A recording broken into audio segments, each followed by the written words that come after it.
1989 में वीपी सिंह की सरकार में भारत का पहला मुसलमान गृह मंत्री बना।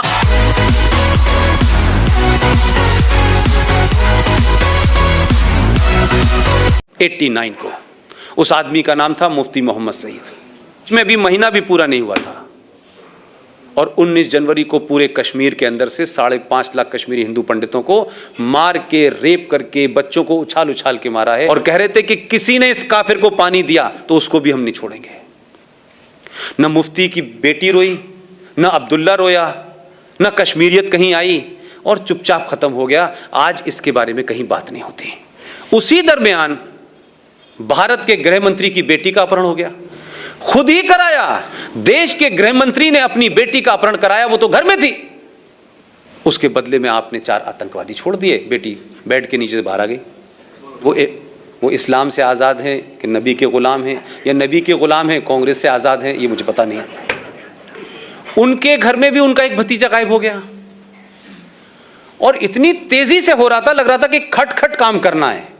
और क्या डिवाइस निकाली उन्होंने कि उनका भतीजा गायब हुआ, 27 आतंकवादी छोड़ दिए, शाम को भतीजा घर आ गया।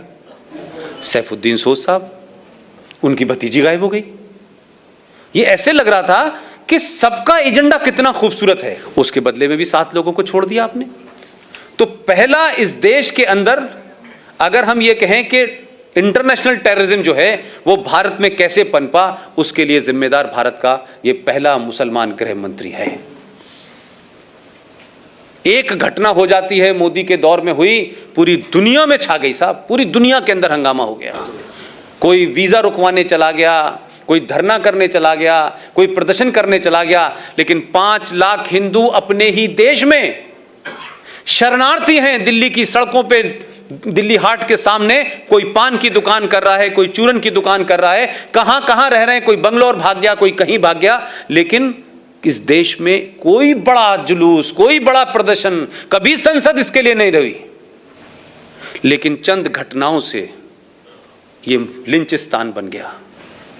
1984 में दिल्ली के अंदर लुटियन दिल्ली में, जहां राष्ट्रपति, प्रधानमंत्री, सारी सत्ताएं के सबका पावर है, वहां 3,500 सिखों को दौड़ा कर मारा, सड़कों पे मारा, गले में टायर डाल के मारा, बच्चों को उछाल के मारा, बॉक्स में जो लोग छुप गए थे उस बॉक्स में आग लगा के मारा। भाई साहब, सुप्रीम कोर्ट ने कभी नहीं कहा कि इस देश में अगर मॉब लिंचिंग पहली हुई थी तो वो तो ये थी, कभी नहीं बोली। 3.5 लाख और 5 लाख कश्मीरी हिंदू पंडितों के साथ किया, वो मॉब लिंचिंग नहीं थी। लेकिन सुप्रीम कोर्ट का पाखंड और ड्रामा देखिए कि सुप्रीम कोर्ट क्या कर रही है। सुप्रीम कोर्ट भारत की सेनाओं को डायरेक्शन दे रही है। क्या डायरेक्शन है साहब? कि देखिए, आप जब आतंकवादी से लड़ें तो ये जो पीछे जो आपके देशभक्त लोग हैं, जो आप पे पत्थर मारते हैं, क्योंकि भटके हुए लोगों ने पता नहीं पत्थर कहां मारना था, तो गलती से आप पे मार रहे हैं, लिहाजा आप इन पे गोली ना चलाएं, आप इनके ऊपर प्लास्टिक की गोली चलाएं। सेना का एक आदमी विदेशी आतंकवादियों से लड़ रहा है, उसका मुंह इधर है, फिर वो अपनी बंदूक से प्लास्टिक की गोली डाले, फिर इधर चलाए। जब उनसे कहा कि ऐसा मुमकिन नहीं है, बोले नहीं, उनके ऊपर पानी डालें, गर्म पानी डालें। तो वो पहाड़ों में पहले टैंक लेके जाए अपने कंधे पे कि पहले मतलब मानसिक दिवालियापन है इस देश के अंदर यार। सुप्रीम कोर्ट को इस बात की चिंता है कि मुंबई की दही हांडी की लंबाई कितनी है भाई, ये ज्यादा हो गई आधी इंच तो भाई साहब पे केस चलेगा। महाकाल पे पानी कैसे चढ़ेगा, आधे किलो चढ़े, 250 ग्राम चढ़े।